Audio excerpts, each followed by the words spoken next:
that has big time camp. What the movie will be the ultimate champ. You might think you're crazy, might think they're diseased, but they're watching all their child to find the best of beasts.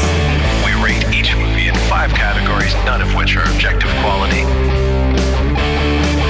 It's Stan, Dean, Jack, and Nick who watch it till it's finished, because the love for this movie can be diminished. And maybe the film's plot has no rhyme or reason, but that's a part of charm. Colin's breath is off the season. It's low budget film that is much true. They find a flick that monster boogaloo. Kung Fu Electric Boogaloo. Kung Fu Electric Boogaloo. Kung Fu Electric Boogaloo. Kung Fu Electric Boogaloo.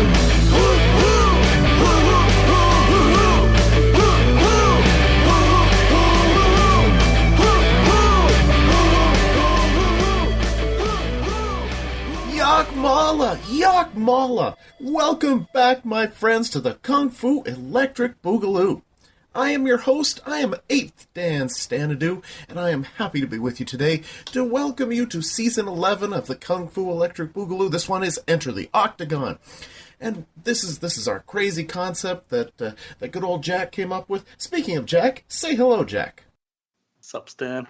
Well, you know. He said say hello, Jack. Yeah. I'm sorry. It's Enter the Octagon, where we each put a movie in to represent a season we want to do. And the movie that scores highest over the course of the season will be next year's season. We'll be doing that. And last time I thought I had this in the bag with Budget Boogaloo, and turns out that your concept from last time with Miami Connection One Shit Wonder is gonna be tough to beat now. It is gonna be hard to beat. That's 4 for movies sure. left though. Let's see what happens. Yep. Still no goddamn hello. Oh, and hello. All right. And speaking of hello, we have Nick Boxer. Greetings and spookifications. Spookulations. And then, of course, we have James Cotta. Hello, Jack. If he's not going to say hello, Jack, I'll say hello, Jack. Oh, there you go. Excellent. I was going to say hello to you. Hello, Jim. Caught me off guard there. Talk amongst yourselves. It's all good. We're fine. So, the movie that we are talking about today is from the season called Don't Go in the Woods, Don't Go in the Water. The movie is Spookies from 1986. Jack is going to describe the Don't Go in the Woods, Don't Go in the Water concept. Yeah, well, basically the concept for that season would be you would pick one movie that would take place in or feature a creature from the woods, and take place in and feature a creature from water. Because when I think of the places where there's been the most boogaloo in cinema history, I kind of think of water and woods as the top 2 places, though space and well, basically, you can find boogaloo everywhere. Yeah. Yes. The boogaloo is inside you all the time. Boogaloo is. It's a feeling. It's like the Force. Yeah. It binds us together. Yeah. All right. And now, the best part of the whole show. Oh, Nick dude, let me Boxer is... settle in. All right, Yes. get comfortable. Yeah. Nick Boxer, tell us what Spookies is all about. I wish I knew. I really, really do. A bunch of what I'm guessing are teenagers played by 40-year-olds. very old actors, and a businessman trying to get his dick wet go out in search of a party. He's also supposed to be a teenager. Okay, it's really hard to tell ages in Because this. he's gray-haired. We will come back to this quickly. Just try to keep going with the summary. They go out in search of a party, but get lost on the back roads of what I think is Louisiana, but obviously filmed in upstate New York or something. I have no idea. But they happen upon a abandoned house in the middle of a graveyard and decide, hey, you know, it's a great idea. Let's go in. Once they're in, obviously, you know, zombies are going to attack or something or other, and There's a guy also appearing in the house that seems to control the zombies, but not really. And there's a guy in blackface running around, not really killing people, but looking in windows and masturbating while zombies kill things. You mean the werecat is the guy you're calling in blackface? Because he's not in blackface. He's a werecat. Where did you get that? I didn't get that. I didn't get the blackface either, though, so I guess it's... I believe that Wikipedia actually calls it a werecat. It's a werecat. Don't you remember when he's with the guy who controls the house? He's like on his lap and he's calling him his kitten. Huh? All right, fair enough. Because remember, all werecats have hooks for hands. That's that's common. The way it works. Oh yeah, if I had noticed the hooks for hands, that would have. Yeah. That would have cubed me in. So these extremely old teenagers run from room to room, acting according to the best horror movie logic they can summon, and one by one they face their doom, or not. Dum dum dum. Dum dum dum. What actually happens to the last like 3 of them? You're not supposed to think about that. They have the 2 separate stories. So I blinked and missed what happened to like the last. No, nothing happens to them. They don't have an ending to them. They just disappear with like 15 minutes. So here's the reason why. Here's the background on this. So this is a movie called Twisted Souls, and they filmed this movie, and that's everything in the middle, basically. Everything with those characters, the teenagers who are in their late 60s to early 80s. Everything with them was in a movie called Twisted Souls, and most of those special effects and whatever. And then they ran out of money, and there was creative differences. And months later, the executive producer hired somebody else and different actors to come in. Filmed a different, like the rumor is it was a completely different movie edited together. It's not. They filmed those sequences to put into it, but they couldn't bring back the original cast, and that storyline wasn't wrapped up. So instead, they had the other storyline, and we're hoping to distract you by the fact that they sort of wrapped that up. So all the stuff with like the guy and like the old guy and the werecat. The werecat, the bride, sure. the kid, the 13-year-old kid. Oh, okay, so all that stuff was filmed to make this a different movie, but put it with that movie, thinking that they had a tight enough script that they had written to tie it all together. So as with many times on this show, with the kinds of movies, sometimes we find we fill in our own blanks as we're watching. I didn't actually think they were teenagers because there's one line where the characters with like the oldest one of the people, the oldest guy, says, "I can't believe I used to hang around with these people." So I thought they were all going to some kind of reunion, like because they didn't all seem to know each other. It's like the women knew each other, but the guys didn't. Yeah. Well, the guy dressed like Michael Jackson, I thought, really screamed teenager. Yeah, the plastic belly shirt really sort of. Really? Not the guy in the suit jacket and the tie. That wasn't the guy. See, because that was balding guy. I don't know if I can support it with content from the film, but the way I read it is that the women knew each other. They were all going to some kind of party. And the guy is like, he's just the older boyfriend or husband of the woman. He could be the older boyfriend, and they're still teenagers. I don't know. All I know is I assumed that they were all going to the birthday party for the boy, but it had nothing to do with that. Heck no. No, nothing. No, they were not supposed to go to the. No, that plot line was abandoned way early. Yeah, he got buried alive, and he's out. Done. Zip, zero, zilch. But I was going on the same theory there, Jim, for a little bit, but the woman with the really bad British, I think, accent threw that theory off. Just upper class. I think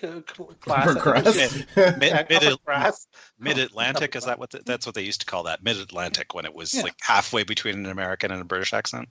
Yeah. Okay, but it was not. I mean, it was not anything recognizable anyway. So.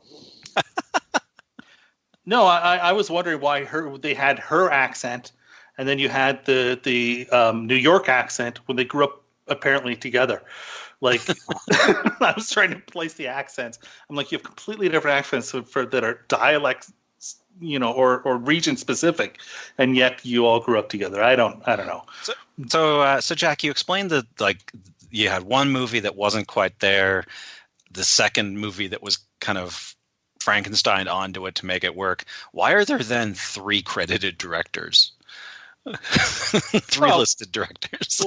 because that middle part had 2 directors. It had 2 already. Okay. 2 people. Yeah, it had 2 already. All right. This will show up in the scoring. That's part of the reason. That's part of the reason why there was creative differences. I think that's the first question I had marked down in my notes was like, why are these people together? So apparently my guess was as good as anyone else's. Yeah, pretty much. Oh yeah, because when you start watching this movie and you see the boy and who goes into the creepy old house from the graveyard after running away, and he thinks, like, for one thing, I'm thinking, okay, wow, you're the dumbest kid in the universe if you think your parents just set up. I did too. I thought this was the dumbest kid of all time, and then I realized he might be the smartest character in the movie. Well, yes, because to think that, like, so I walked into a creepy house in the middle of a graveyard. There's a bunch of birthday celebration stuff there, and I'm like, oh, my parents did remember my birthday. They just put it way out here in the creepy house in the graveyard. Oh, I just remembered. Wasn't there the scene with the Ouija board where she asks it, how old am I? And it says 24, and then it said, when am I going to die? 24? Yeah, that's right. Oh, yeah, that's right. Yeah. Yeah. So not quite. So there's actually information inside that they're not teenagers. Okay. Or at least some of them aren't, or I don't know. Still don't explain why the one guy's, clearly 100. Significantly older than the rest, yes. Yeah. And Midlife crisis. Like, he's just found a young woman. I don't think I don't think that is the part of the movie that I find unbelievable. Well, really? And again, I find when it comes to the boy, and wrapping up his storyline as he gets knocked into the grave, and he's like still flailing around, and he kicks like half an inch of dirt on him, and that constituted buried alive. I'm like, just sit up. Yeah, I was kind of like, you could stand. I mean, you didn't get knocked unconscious. Dude, if I'm that kid's parents, though, because eventually they throw the dirt right in his face and right in his mouth, and I'm not saying this is Heaven's Gate where they just for cruelty, where they just like, we need to blow up a horse, blow up a real horse and film it, but it's pretty damn hardcore. Like, if I'm that kid's parents, I'm like, dude, the kid's getting tortured. There's dirt being thrown in his face. He's in his mouth. He's screaming. Like, that was not acting. That kid was uncomfortable. His method, that kid. You heard that kid talk. I mean, he was annoying as hell. That's true. If I had to spend any time with that kid, I might have thrown dirt in his face as well. His parents might have enjoyed that. Right up to the time they buried him, I thought he was the main character. Oh, absolutely. I really felt like that was. And his story, I mean, that whole storyline right off the top is disposable. It doesn't ever come back in at all, does it? No. There's no reason for it. None. But they need to fill in some time. And the kid at the end of the film is a different kid than that, right? I never really got end of the film. Yeah. Well, when the zombies come out, I mean, the old man and the wife's son. That's what you're talking about, right? Mm-hmm. Yeah. Huh?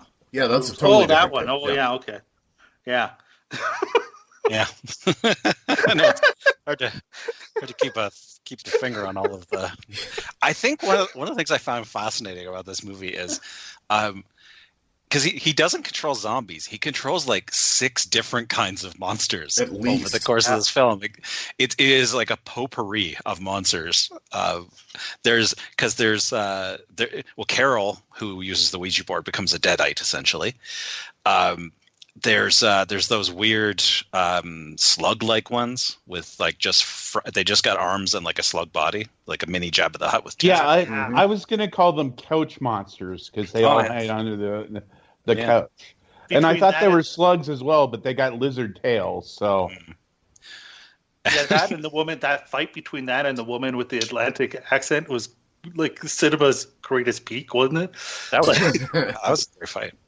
Well, I actually couldn't believe how incompetent this movie was, but the monsters looked freaking good. Oh yeah, for sure. Until they moved. Yeah. I think Some of them were really good. Yeah. What I really dug about that scene is that the two monsters. I don't know that there actually were two. I think it's the same. Mm-hmm. The same like monster maquette or whatever that was being used twice, because I couldn't keep track of how many there were. Like, there's two of them. No, or there's where three. they were. No, they're back to two. Yeah. I think it's two. I'm gonna stick with two. And then there's the weird spider thing at the end. That was really cool. I like that. Yeah. Wow. Yeah, the that was right out of transformation thing. Yep. Yeah, it reminded me of The Thing. Not quite as good, obviously, but yeah. Really, like, you that's- don't Really, say. I went with Gremlins 2 on that one. So. Obviously coming at this from different perspectives.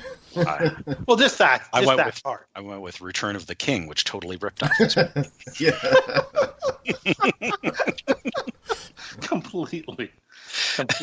This movie is heavily influenced, I think, that middle part at least, is obviously heavily influenced by Evil Dead. Like, to me, that's what I was thinking watching it, was they were trying to make an Evil Dead, and who knows if they had ever been able to finish the story. I still don't think they would have made an Evil Dead, but still. Seems unlikely, because I don't think they had anyone on their cast that was anywhere near Bruce. Yeah, it's like Bruce Campbell. I thought you were going to say remotely likable. Oh, well, that's fair. That too. Also we were fair. really lacking in anyone to kind of hang on to as a. Actually, I will give $1 to anyone who can name anyone from the main cast. Any names used in the film. Come on. Yeah. But in fairness, I can't do that for Rogue One either. No. That's not really.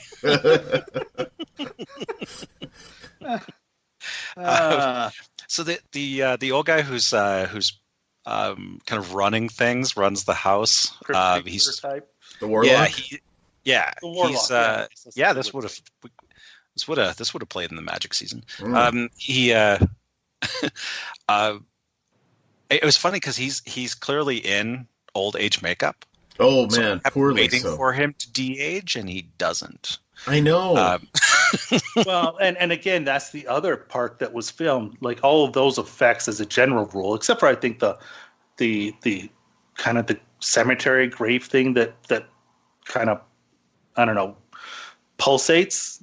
That's the only thing that looked good in that other part that they filmed. Yeah. Like, all that makeup and all that stuff looks pretty crappy. Oh, the old age makeup on him was awful. It was flat out awful. But I'm exactly with you, Jim. Like, I was like, oh, he's wearing old age makeup, so there's obviously going to be a point near the end where he de-ages back to normal. And it's like, no, they just felt like hiring a guy who was young instead of finding it. They should have just swapped him with the older gentleman and rolled with that. It would have been easier, wouldn't it? But no, they couldn't bring that guy back. Yeah. I love that guy's voice. He had this. He sounded like Bane from Dark Knight Rises. Well, and But with a German accent. it took me forever to try to figure out if that was just really shitty filmmaking or if they were actually intending to make his voice sound like it was run through an effect. And then I finally realized, yes, they are trying to make it sound like it was run through an effect. But then again, a lot of the early audio was really awful. So it was like, I don't know what's going on here. This sounds really bad. You know, eventually you come to the conclusion that, okay, yes, he's run through an effect for some unknown silly reason. But that seems pretty consistent with this movie, for it's being done for some unknown silly For reason. some unknown reason, yeah. I mean, those two. I mean, they literally thought that they could get their start. I mean, the concept of the movie, the original Twisted Souls, was we think we can make something scary, and we're going to throw it more sort of scary, and we're going to throw more monsters per minute at you than any other movie. That was the concept. Fair enough. Which I'm totally down with. Yeah.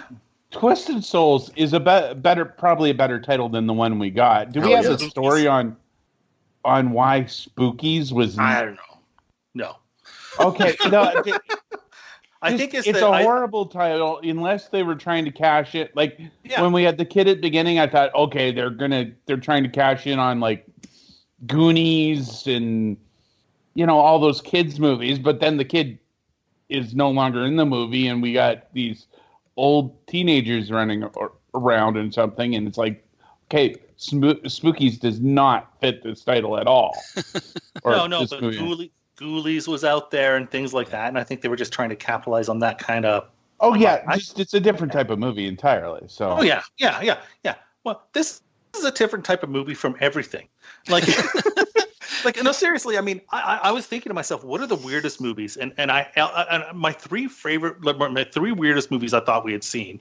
I probably would have said number 3 was Elves, and I think this is weirder than Elves.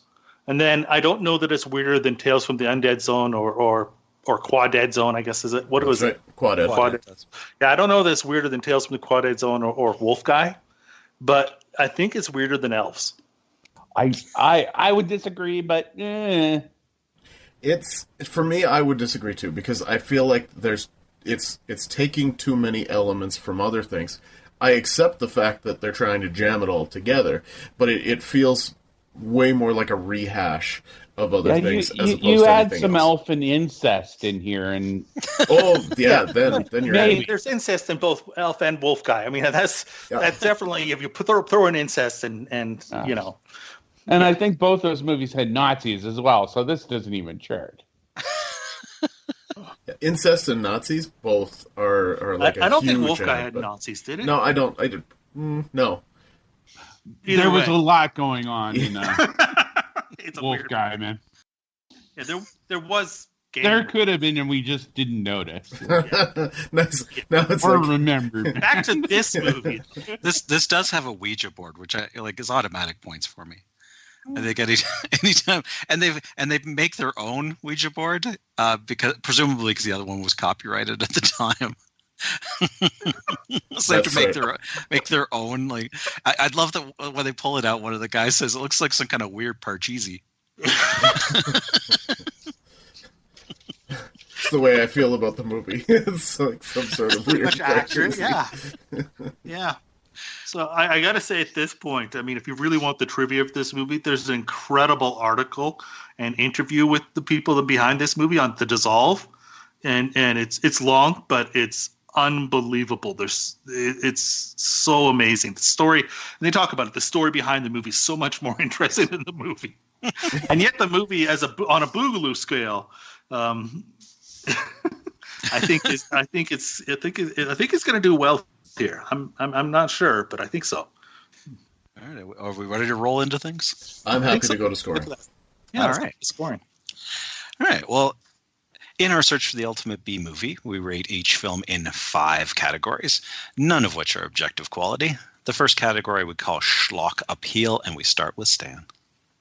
All right. I mean, I think that this is this has some schlock because it's incompetent and it's confused and it's a mess and there's so many different things going on and it's so many different storylines to different people. You know, we all got a different read on the movie. So I think for me that gives it some schlock. But at the same time, I was bored out of my skull trying to watch it, so I can't go really high. So it's a 7. Yeah, no, I hate to say this, but you're a genius. I'm going to disagree with it and just go with the 6, but exactly the same reasons. Well, I mean, I thought the first half was slow as well.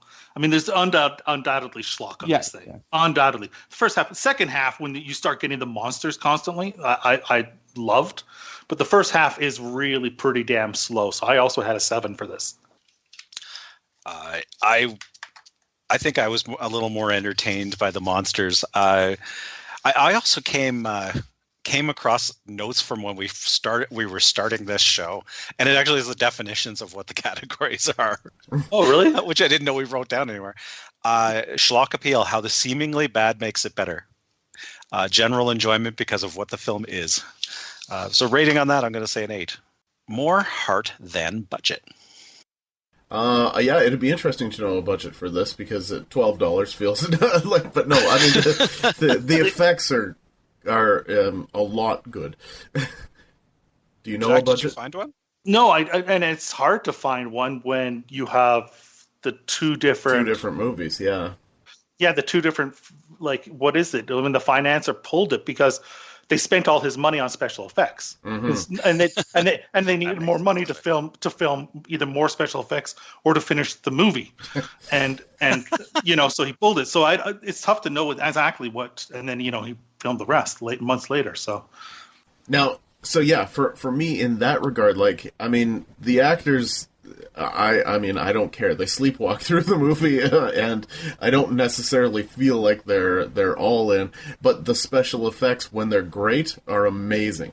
So by that token, and the fact that somebody managed to take this other movie and still jam something with it and actually get it released, well, okay, I'll give you some points for that. So I'll go with an 8.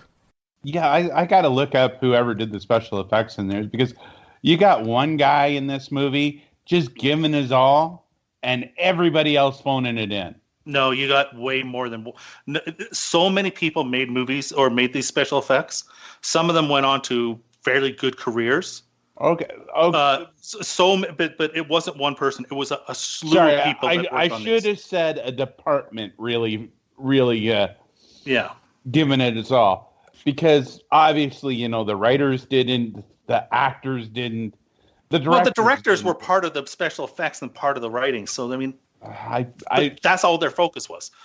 Yeah, because this movie has nothing but the special effects. So, for the special effects, I'll give it a 6, but I can't go higher than that either. Well, I mean, I got a 10 for this because I think when you're talking about special effects in this budget, it's phenomenal. Like, I think for more heart than budget.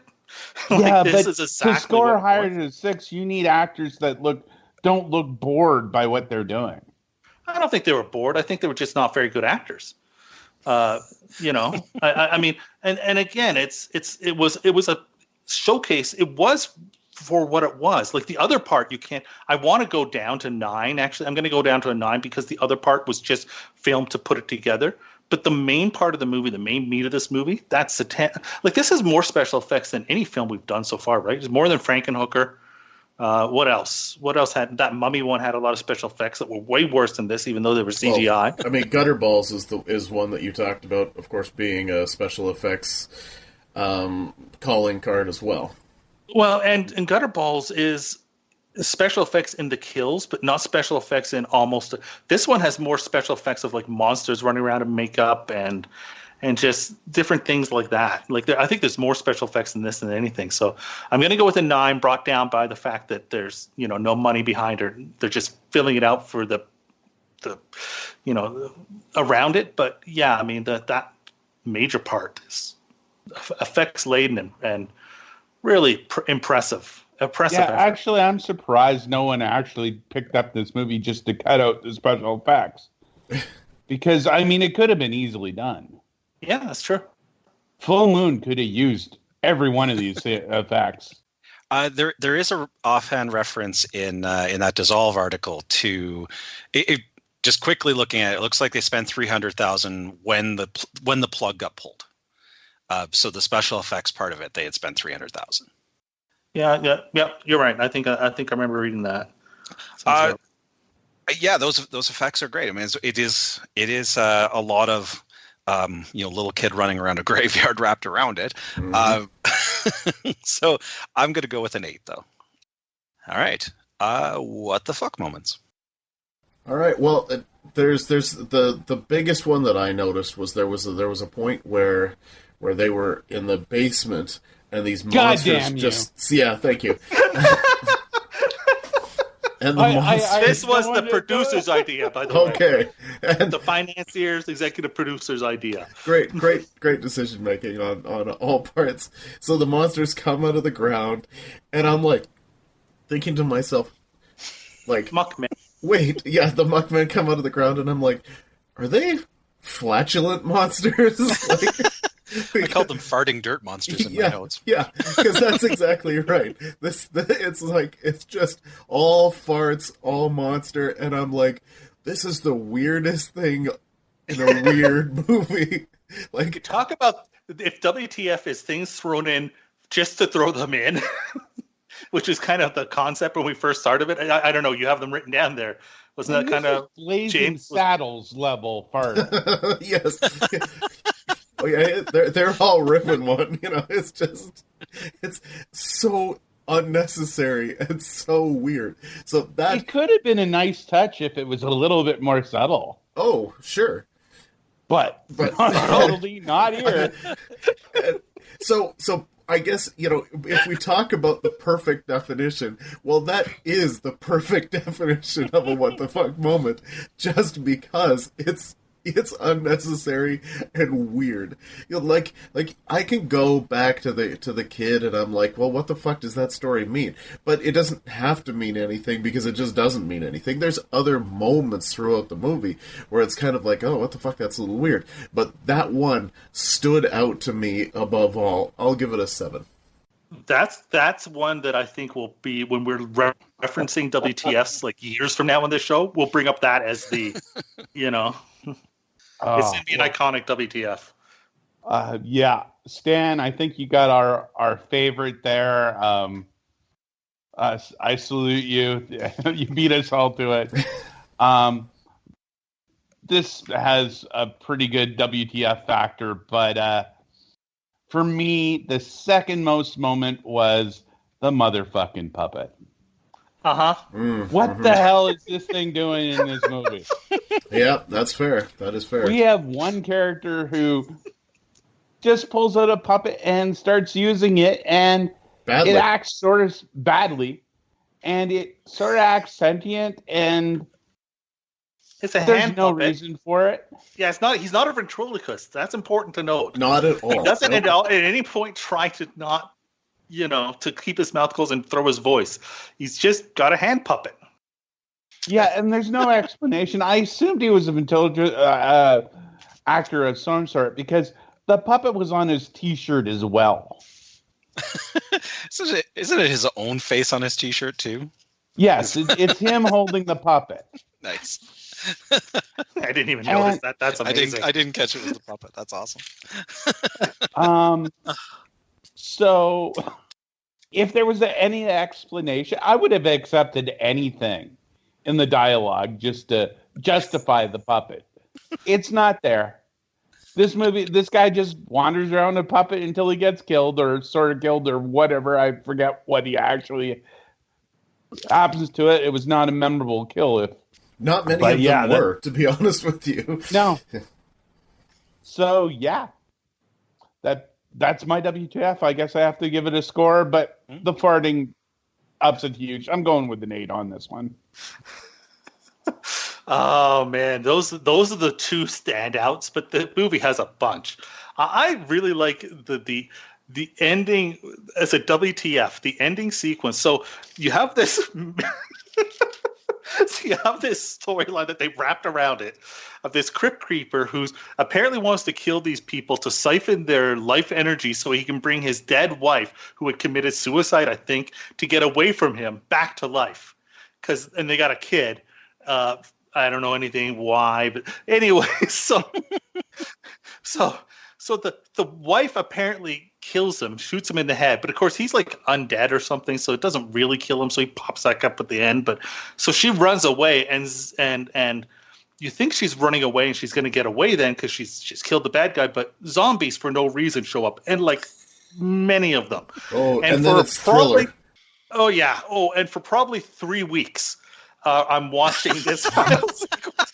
Like, talk about them sitting there going, "Fuck! How long is the movie now? 65 minutes. How many hours did we film of the zombies chasing her? Just fill in the time until we get to something reasonable." And it just goes on, and her clothes are being ripped off, and then she gets killed, and like I say, the crypt keeper falls up. So one storyline doesn't end. The other storyline ends in badly, like the bad guy wins. And there's one sequence in there where she runs away and she thinks she's away, and all of a sudden a bloody hand comes towards her and she turns towards it and she screams and she realizes there's more zombies around. She runs away, and they use the exact same shot, which is like a 10-second shot, twice in about 45 seconds, which is an incredible for something so distinct. like I have an 8 on this too. I think the WTFs are strong with this one. You missed my favorite part of that WTF. That whole scene is scored with rock music, which is why you were thinking Thriller, because it did feel like the zombies were going to get up and dance throughout that entire scene. For sure. Probably were. I would have laid money up until halfway through that very long sequence. And if they had, then I would have given this movie 10s. That graveyard sequence is long. So long. To answer your earlier question, moments that are there for no reason, often not well thought out or planned, but are awesome. Flatulent hot monsters. That's awesome. Really, like a goodly part of this movie. Like a sizable chunk of this, I had no idea why they made any decision. There's a recurring bit where Crypt Keeper, that's a good way to call him, where Crypt Keeper has and his werecat, as you tell me, have chess set up. I'm trying to get my head around who he's playing chess. Who will he play chess with?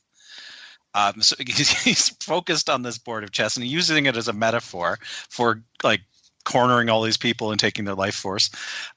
Halfway through the film, after he started killing them, he says, just like a game of chess, all the pieces are in place. I'm like, that's not how you play chess. No.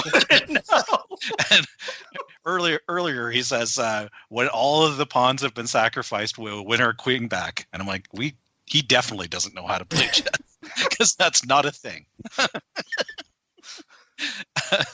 And so I'm going to go up to a 9 on this. Because I think every decision was questionable. Yeah, questionable is a good word. Yeah. Memorable moments. This is where I think the film is gonna fall for me, because we talk about the largely what the fuck versus memorable moments, and I know that while I'll remember a flatulent muck monster, the rest of the movie is largely going to fade out for me, because I did find it pretty dull. And I think that there's so many points that are cobbled from other places. I'm more likely to remember the source than I am the actual Spookies movie. So I'm going to just go with a 3.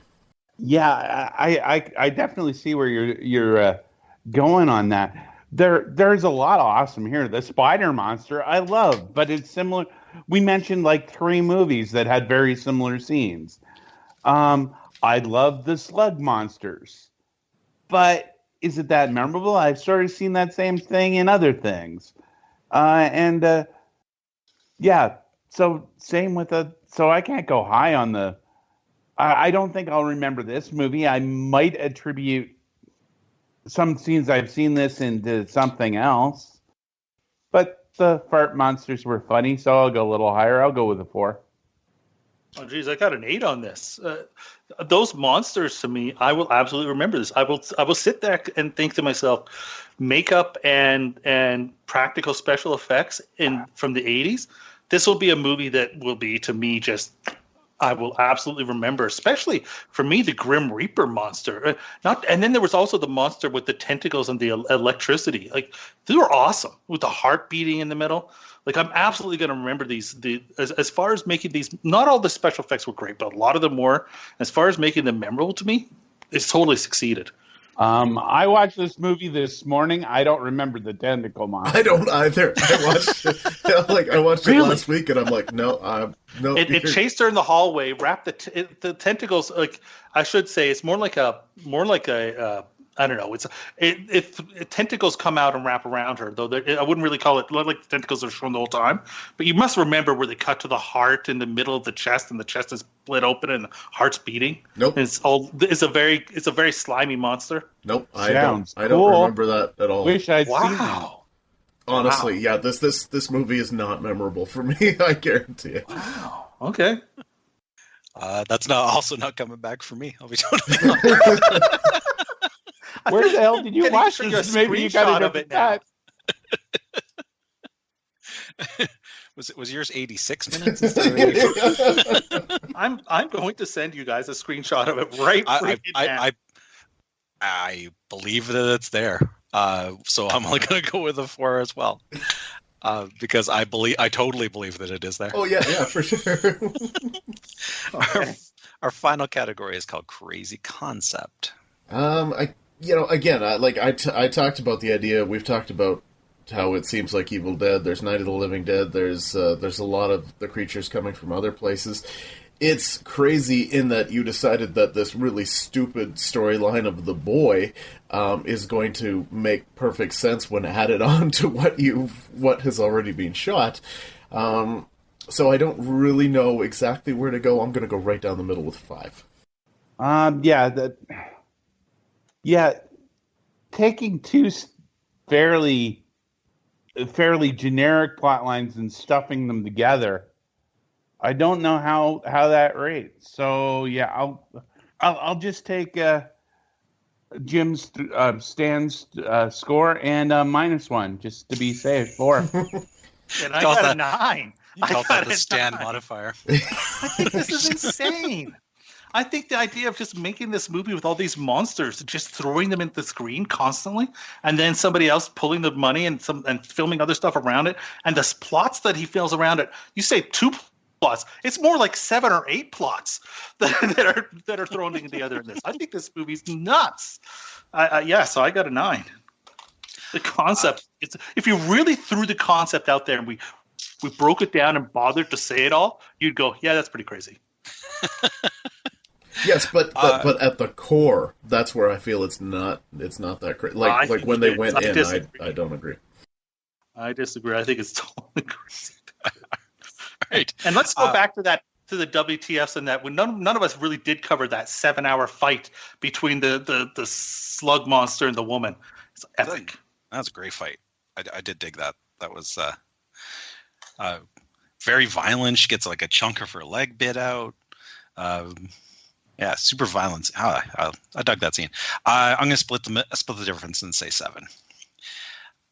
Now, each season we have 6 secret modifiers.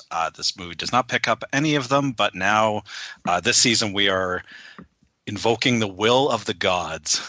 We are rolling an 8-sided die, and if the unlucky number 8 comes up, the movie is punished. It's a 3. It's safe. This is the weirdest modifier. It really is. What suits this movie then? And the season. It's the weirdest damn modifier. All right.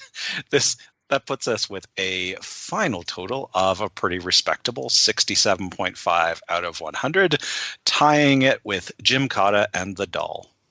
All right. That's a pretty good score then. It is a good score. It's respectable score. It's an interesting movie. It's loaded with boogaloo. It's loaded with what the fucks, but it's totally one of those movies where you could go 10 years and be like, did I see that movie? And it's just so badly made and good, and so it's all over the place. It's a combination of badly made and not. Yeah. Yeah, it's a very strange movie. So definitely unlike anything we've kind of tackled before. Like, it has elements of things we've tackled before, but never thrown together in a stew pot like this. All right, well, Jim, let's do some business. All right. Well, you should visit wetalkpodcasts.com. That is the home of the Octagon, where you can keep track of our search for the Ultimate B movie. Also, those folks have a Facebook and a Twitter. And you can also find us on Instagram at Kung Fu Electric Boogaloo. And please subscribe on YouTube and your favorite podcast app. Okay. Well, Season 11, Enter the Octagon, continues next episode, where we have Nick's concept of animals wearing people clothes, which brings us our first fully animated movie in Food Fight. So I know that there's going to be a lot to talk about. I think using the word fully is misleading, but okay. Yeah, okay. Animated. Yes. It is a movie with animation. It is animated, yeah. Yes. Yeah. I'll give you that. Yes. So I know we're going to have a lot to talk about, so I believe that we should get off of this episode so that we can roll on to the next one. So, for Jim and for Jack... Oh, what? Now you got something? Look at the... Yeah, Look at the WhatsApp. There's the creature I'm talking about. I sent them to you guys. Yeah. How do you forget this scene with the woman's face gets melted, and they took the time to actually. They didn't have to. She could have just died. They took the time to dissolve her face with stop motion animation, which is incredible. That they bothered to do that. I remember now. Yeah. Okay. He looked like evil creature from the Black Lagoon. Yeah. I think it was calling him the tentacle monster was what confused me. You can see the tentacles around her. I know. I get that he got tentacles, but it's not like his defining feature. I mean, like melted Gillman, and I would have gotten it. I still wouldn't have gotten there. So. The heart in his middle, the last shot's the heart in the middle of his chest. It was beating, but I can't put that in. All right. Anyways, congratulations. Okay. Excellent. Thanks for sticking in, listeners. So, for Jim and for Jack and for Nick, I am your host, 8th Dan Stanadu, and thanks for listening to the Kung Fu Electric Boogaloo. That's weird. No name. Happy birthday, Billy.